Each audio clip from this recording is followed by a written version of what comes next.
Welcome back to another episode of the Finprov podcast. I'm your host, as always, Finton Smith. Thank you for joining me. Look, again, if you're watching on video, you would have seen, again, if you listen on audio, it doesn't apply to you. If you listen on video, Finton Smith on YouTube, Finprov, type it in. I highly recommend it personally. I think it adds an element. I'm very dramatic. I'm like a Italian. I use my hands a lot, But you'll also see that I'm in a Ralph Lauren. Must be nice. Yeah, I know. Is from Vinny's. It's an XL, but it is for some reason it's like an XXXXX. It's a big man's XL. I if I stand up right now, I will look like one of those girlfriends you see in movies who wear like their partner's business shirts to bed. That's all they wear. That's exactly what I look like. Just a little bit less flattering, and a little bit hairier. But this intro thing, it's like it just if you again audio, you just hear the music. You don't hear and you don't see the 8 seconds of perpetual terror that I face. Because, again, I talked about it last week, I'm holding a gun against my own head. It's like, I don't want to, do I crunch papers? There's too many things to think of. And so what happens is I just stand there for 8 seconds, I'm just staring at the camera, just awkwardly going, do I just look at my hands? Or do I do a mime that I'm playing piano? Because I'll let you in a little secret, that's not me playing piano. I can play Mary Had a Little Lamb, and that's kind of where my expertise go. Actually, I used to be in a band right back in the day. Yeah, I know. I mean, I was a rock star, for God's sakes, I was a rock star. I won a scholarship. Yeah. Which they called it a scholarship, but really it was just 2 free lessons on the weekend. I'll still claim that I got a scholarship for shredding so goddamn hard. But look, it was called School of Rock. It was sick. It was a lot of drugs were involved. A lot of drugs, a lot of partying.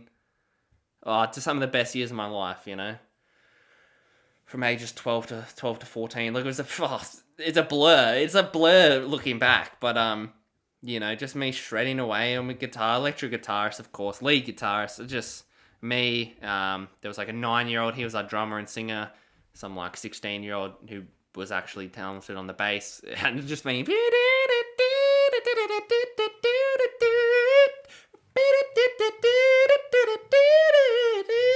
Played that every single time. That exact riff, regardless of what the actual song was. But look, I was never comfortable. I was bad. I was alright. But I hate it was real bad when you're getting on stage and when you're young and like I guess you've got no actual natural ability. So you just wait every time it was like a solo, it'd just be standing there. I mean, I'm sure you can picture the quality of just imagine it's someone standing there, some 12-year-old boy standing there awkwardly, has to look. I'm not Sting. I have to look at every single chord I'm playing, and I just do the exact same like progression every single time. Dun, dun, dun, dun, dun, dun, dun, dun,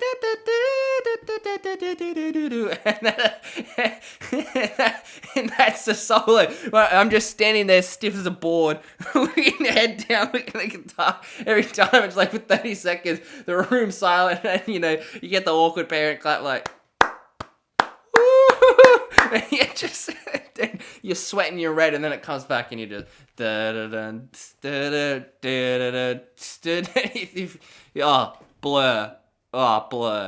The 9-year-old's drumming his little heart out. The only one in the band that could actually play. Don't know why he stayed for so long, to be honest. But I guess in hindsight, it's a cool skill to be able to play the guitar. But I was a little bit fast and loose, and maybe it's just because the teacher saw zero ability in me, zero natural talent, and never actually taught me how to play actual notes. So all my music knowledge, my guitar skills was purely based on what fret I play. So do I put my finger on the 5th fret or the 7th fret? The frets are like how it's a guitar, you got like the 1 dot and then a few down, it's the 2 dots and whatever, and it's like they're the bars. It's like they're the bars. So what you got like there's like 20 or something on there. Yeah, so I just figured which one do I press and then which string. So the frets and the string. That was my musical ability. I could play anything, Seven Nation Army. Dun do do do do do do. And I can still play that today. I mean, that's a People say, anyone with a guitar plays Wonderwall. No, I just play Seven Nation Army. That's it. I could play, is it Zebra? Is that the John Butler Trio one? Again,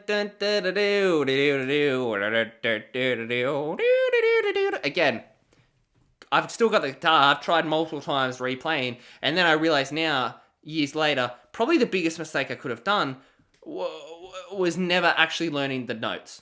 I have no idea. If you give me a guitar right now, it's Seven Nation Army or it's nothing. That's it. I think I'm gonna play that at my wedding, to be honest.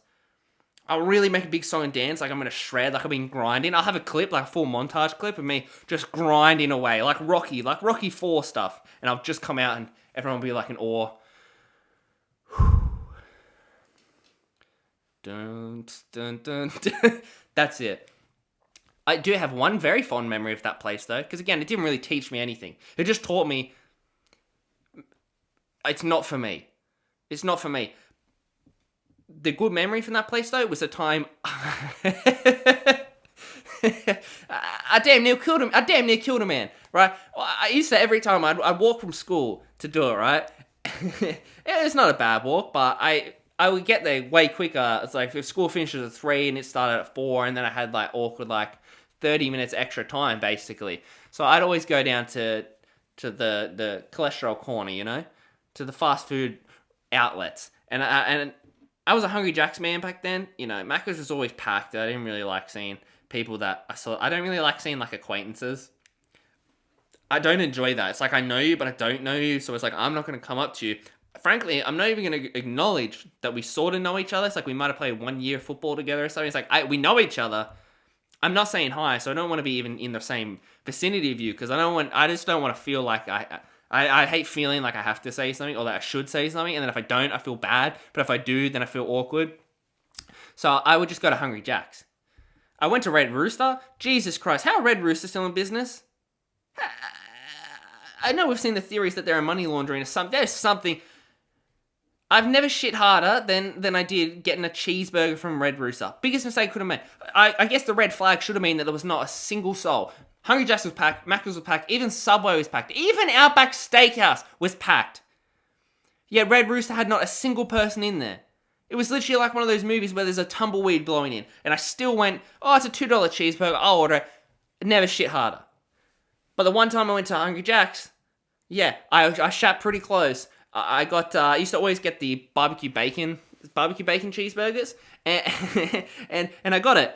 And look, I'm a big boy, so I probably get two, and then a drink, some chips, whatever, and it'd work out like $6 or $7 because they're on the loose change menu. And I got it, and Hungry Jack's, it was like a guilty pleasure because it always gave me the shits. It always gave me the shits.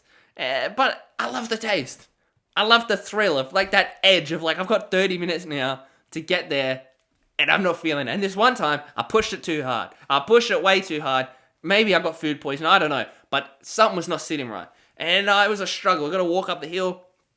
I get to the place with about 15 minutes to spare. So no one's there yet. Just the guy. And he's a real, the teacher, he's a real pothead. So he was in his own sort of world. I'm there, about to shit my brains out. And I get into the toilet, and it was it's a real kind of crack den vibe. It was not fancy. And it's this little toilet with these little, prison gate window up there. And I start unloading on this poor thing. I really go full porcelain pirate. I start unloading on this poor toilet. And it was not a good one. It was not, I can assure you, did not smell like roses in there. I do know my poo-poo stinks. Alright, thank you, Outcast. No roses were being imagined. It smelled like a graveyard. It smelled like a Hungry Jack's graveyard. And then I looked down, toilet roll, of course, there's none left. If I wasn't in such a bloody sweat, wasn't in such a high octane, adrenaline pumping through my veins, with one goal in mind, maybe I would have looked. Maybe I wouldn't have made that fatal mistake. But I did. So then I had to go full old school, start ripping pages out of... I had to go old school. I had to go something like you see in the movies. I had to rip You know, it's like you see in like Diary of a Wimpy Kid or something like that. That's the vibe you get, and it's like the people, it's the worst day ever, and they got to rip pages out of the book. I had to do it for real. I had to rip my notebooks up, do what I had to do, flush it down the toilet. Toilet sort of doesn't really flush, right? It kind of clogs. And I tried a few times, and it just sort of clogged. And it stunk so bad because prison windows, I could only open it like an inch max. And this thing stunk. It was the worst thing I've ever done. And I sort of, oh man, I'm in shambles because now I know I'm the only one here. Anyone comes in, they're going to know who it was. Lo and behold, 2 minutes later, I'm sitting out in the waiting room. The one talented guy comes in. The bassist, he comes in, he goes in the bathroom. We say hello, he goes to the bathroom. Oh my God, and then he just comes out, he's like, "You've been in there? Who did that?" And then I just, classic. "What? Me? The toilet? No, what is it?" It's like, "Oh, bro, someone, it stinks." He's like gagging. "It stinks, bro. It's blocked up. Oh, who did that?" I'm like, me. Being the only person there, it's like having to look around, going bright red, going, "Oh, I don't know, man. I just got here. I got here like 10 seconds ago." Yeah. I don't know. Oh, must have been. Yeah, it was Rhett. Yeah, it was the teacher. Yeah. Oh, and then, of course, like 1 minute later, the other guy comes in. He's showing the toilet. Then Rhett comes in. Everyone's looking at the toilet. I'm just there having to try my best. Go, "Oh, man, that wasn't me. Nah, bro, I just got here 1 minute before you. Nah, I went at home. You can look at my textbook if you want. There's no rips in there." I guess at the time I thought I got away with it. In hindsight, yeah, I was the only one there, so I'm pretty sure they knew it was me and just did the right thing and didn't call me out on it. But another music adventure was, you ever have to learn an instrument in school? Ugh. How bad was that? The only thing worse than that was having to learn it, do dance in PE. Ugh, it was not a fun time for me, but that's a story for another time. The music, on the other hand, I like doing different things. I'm a different cat. So I would do saxophone. Sax is sexy. That's the motto. Sax is sexy. Everyone's heard that solo, of course. Anyway, I was doing it. I'm going to do sax. Then the teacher goes away for 3 weeks. Everyone's doing, your flute, you have 50 people on friggin' flutes, 20 on violins, you got a couple of piano, all the standard boring basic instruments. I'm trying to be different here. I'm trying to do some Careless Whisper, George Michael vibes. Really impress the parents. I've already impressed them with my sick guitar, my sick solos. I'm going to do a sax solo. Anyway, she's away for 3 weeks, and I have the only instrument that's locked up for 3 weeks. I don't learn a goddamn thing. I didn't even touch this thing. I've never even seen it, smelt it. I haven't even been able to be in the same room as it. Anyway, comes back. The teacher's like, "Do you know how to play it?" Of course, everyone says yes. I say, "No, I haven't seen the damn thing." Then apparently it was my fault. And then I get to play it one time. And the first time ever having it in my mouth, because I don't sound like Careless Whisper, I'm the biggest piece of shit in the world. And I'm not allowed to touch it again. It's my fault. Okay, can you teach me? She goes, "No, I've never played it. But here's 50 books. You should read up and know how to play." The next week I didn't know how to play. Then I get demoted to bass. That was a nightmare because, again, I don't know how to play any chords. So I sort of just strum awkwardly in the background as quiet as I possibly could so I wasn't heard. And then I bailed on the actual thing anyway because I had no talent. I got demoted anyway. So I ended up getting demoted from sax to bass to not even being invited to the performance. Nah, good times, but... Yeah, good times. Now, at the weekend, I had a cocktail night. I'm a fan. I'm one of the girls. So a cocktail night, I enjoy it. I'm fancy. I'm not a beer man. Yeah, if you drink beer, if you're not 40, what are you doing? And I hate, you get that those guys that say, "Oh, you just got to drink it enough, and then eventually you'll like it." If you got to force yourself to drink it, you don't actually like it. What's the point? Just drink something that tastes nice. I don't get it. Whatever you want to do. You do you, boo, okay? But I had cocktail night. And the one thing you learn from a cocktail night is that you're probably terrible at making them. You probably go, maybe it is worth spending $20 for this little cup because I make it and it tastes like shit. I made the worst mojito of all time. It just tasted like dirty water. because I put way too much soda water in. I put fresh mint leaves, shook them up, then they broke all up, and then I was just swallowing, having to spit out mint leaves all night. I'm a fiend at making an espresso martini without the froth. Not because I tried, just because I'm terrible, alright? So I'm no good. Now, I'm going to preface that by saying I'm not very good, not very talented, but it's a bit of fun. I personally, I'll get the cup, I'll do a bit of oop to the right, oop to the left, oop, fake between my legs, on the back, I'm fancy. Something I don't understand, though, is Flairtenders. I don't really understand it. Now, in saying that, of course, it's the show, it's the appeal. So, ooh to the right, ooh to the left, behind the head, or behind the back. And then, the crowd's going, how's he doing? I just asked for how's he doing? Ask for sex on the beach? He's basically giving me sex right now. He's thrusting with the cup, he's spinning it in the head. Oh my God. I asked for, can I have the Michael Jordan cocktail? He went, of course, no problem. Then he just shot it into the crowd. It was amazing. He spun it on his finger for 3 minutes. Because Michael Jordan would never give up, so he just kept doing it. I think, I get the show. I think it's one of those things that falls into the category of things that are entertaining to a certain time frame. And then it's like you've got 30 seconds max. If you take more than 30 seconds to pour me my drink, I don't want it after that. And with social media, it's worse because now you're seeing it when you're not even the one ordering it. If you're ordering it, if you're pissed, oh, he's going behind the back. He just spun it. Mom, he's just shaking it, and he just threw it in the air, and he did a 360, and he caught it, and then he took the cups apart, and he poured one in my cup, one in yours, and then he swapped, and he threw them in the air, and then he caught it in his mouth, and he did like Marty from Madagascar, and he went, and he spat it up, and caught it back in his mouth, and then spat it into the cups, both cups at the same time. It was incredible. Incredible. That would be sick. If you're not doing that, it's not worth doing. And even that, after 30 seconds, even the spitting it 40 times is not going to be impressive. Who are you impressing? Again, I get the show, I get the appeal, but you've got a time frame. Surely we can agree.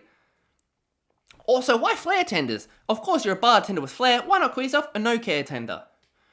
Because you don't care if it's against the rules. You don't care if it's not traditional. I'm a no-care tender. That's what I would call myself personally. But another thing that fits into that category of things that are good and are a show until a certain time frame, and then it just turned into like, I don't want this, is cheerleaders. But not just cheerleaders. Specifically, why do they have to smile the entire time? Like, if they walk out, smile, say hello. No, they don't even use pom-poms, but, shake your imaginary pom-poms, dance to the crowd. I get that. When they actually start dancing, why on earth do they have to, I know it's not their choice. Why do they have to smile the whole time? It feels as if someone is holding a gun to their head. I get the same vibe from them smiling for their 40-second dance routine as I get from me recording the intro for these podcasts. I'm staring at my own camera in front of my own microphone, forcing myself to pretend to do something.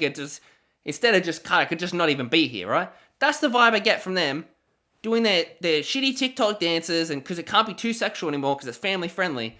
But they got to smile the whole time. You can literally see the sweat pouring. They're doing their choreography. They're shaking their left arm, then they're shaking their right arm, then they're doing their little belly dance thing, and then, they'll roll to the ground, and then they'll high five someone to the right and high five to the left, and then they'll do 40 waves to the crowd in the front, and they'll turn around and wave to the crowd, and they're going to smile the whole time. And these poor women look like they're miserable. It's not a happy smile. It's the same with models. Why are they going to do that? That forced smile? It's like you're sitting there at the basketball game. I don't know what's the more uncomfortable part. Is the more uncomfortable part looking at them? Because I guess that's the point, right? It's a bit of spice. Sexualize it. Ooh. The forbidden fruit. That's the vibe, isn't it? So it's like you look at them, and that's I don't really like looking at them as it is, because then it feels like you're looking at them, which you should be looking at them, but it just feels weird, right? But then, is it worse to look at their body, or is it worse to look at their face where they're doing that smile that just sears into your soul? And then you know what they do at basketball games. Doesn't matter if you're in the biggest stadium in the world or the smallest. Every single time, you have that cameraman just searing straight at you. And it's like, do I look at the camera? Do I look at them? Do I look at their legs? Do I look at their eyes? Do I look at that damn smile? I hate that feeling. I don't. Who thought it was a good idea? What, does it make them look more friendly? Is that why? Does it make them look more wholesome? Does it make them look like they enjoy it more? I personally would much rather see them. Even can they not just smile without showing their teeth? Is that not a happy compromise? It's the teeth. It's just the teeth, and they're always so white. It's so I hate it. It is so unnatural. It gives me the heebie-jeebies. It creeps me out, to be honest with you. What are you doing? Who said it was a good idea? Another thing that doesn't quite fit in that category, but fits into the category of people I just don't understand. Because if you've made it this far into the podcast, to the show, you're probably starting to realize I don't really get people. I don't really get a lot of things. I just don't understand people. Another category of people I don't understand is people who are too cool to wear a bike helmet, but not cool enough to leave it at home. Right? Now, myself, I'm a big bike man, you know. I love riding my bike. I ride every night. On my road bike, you know. Trying to, you know, these calves, the world's got to see them, right? So I love riding. And of course, every time you ride, you face the debate. Do I wear the helmet and look like a complete dork? Or do I not wear the helmet and risk cracking my skull? Now, more often than not, I'd rather look like a dork. You know, I was a rebel back, you know, I used to be a young kid, you know. I was way too cool. I'd just wear a hat. It offered the exact same protection, you know. I was cool, you know. The chicks, I needed them to see my hair blowing profusely in the wind, you know, in every direction, the sweat pouring on my face, because that was a better look than wearing the helmet, you know. But now I'm an older man, you know, I'm wearing Ralph Lauren, for God's sakes, you know. I'm in the top end, I'm in the top end of town, you know. It's from videos, but you get the picture, right? It must be nice back here. Now, I don't think there's a single person, man, woman, child, everything else in between, that looks good wearing a helmet. Lance Armstrong didn't look good wearing a helmet. Cadell Evans didn't look good wearing. You don't look good wearing a helmet. And I don't care what type of helmet you get. You are the absolute 1% if you can pull off wearing a helmet. It's the same with a shaved head. People look good in a shaved head, but the growing back face, no one. You're in the 1% of 1% if you can rock that, right? So you're gonna look like a dog, or you look super cool and you don't wear one, right? But what's with the people that ride their bike and are clearly too cool to wear the helmet, but they're not cool enough to leave it at home, and they're not cool enough to put it in their backpack so no one can see it? They're at the level of cool where apparently it's better to leave it on their handlebars for everyone to see that they have the helmet, but they're not wearing it. Is that it?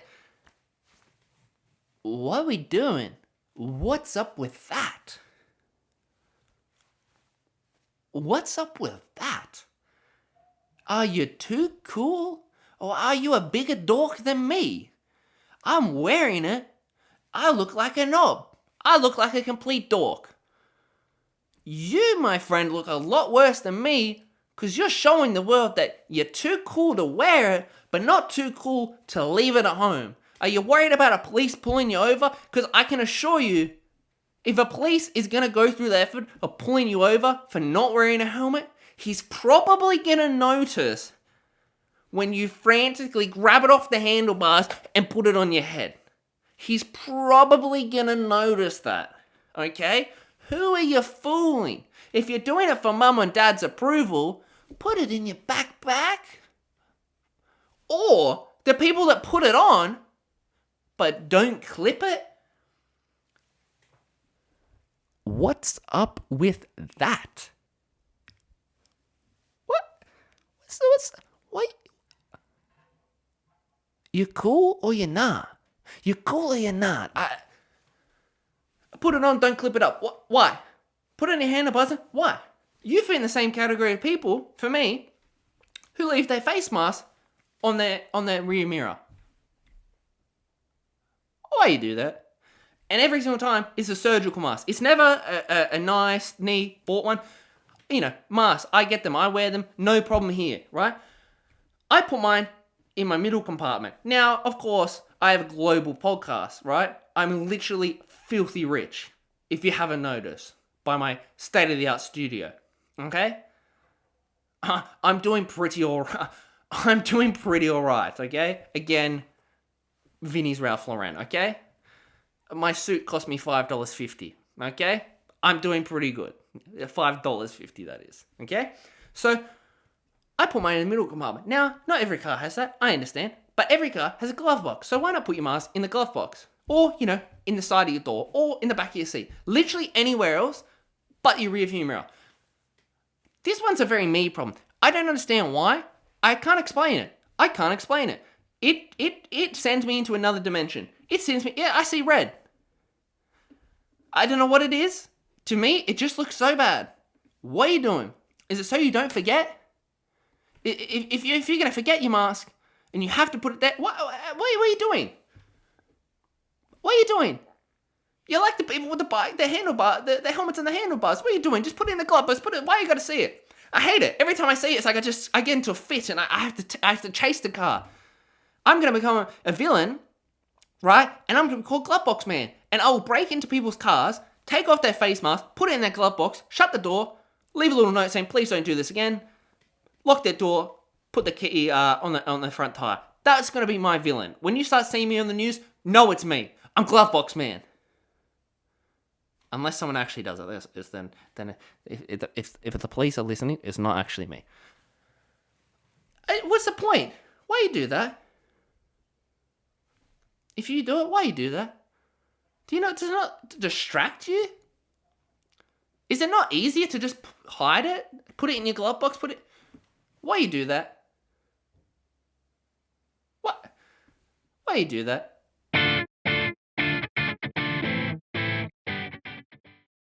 Now, to close this off, I've been talking a lot about other people this episode. People I don't understand, But I want to let you in on another one of my irrational fears. I've talked about the lottery ticket. Update, still haven't brought it back. I don't even know how long they last. I think they last 5 years, so I think I'm alright. I'll bring it back by 2025. I'll bring it back then, right? But another one of my irrational fears is, I don't know if anyone has the same.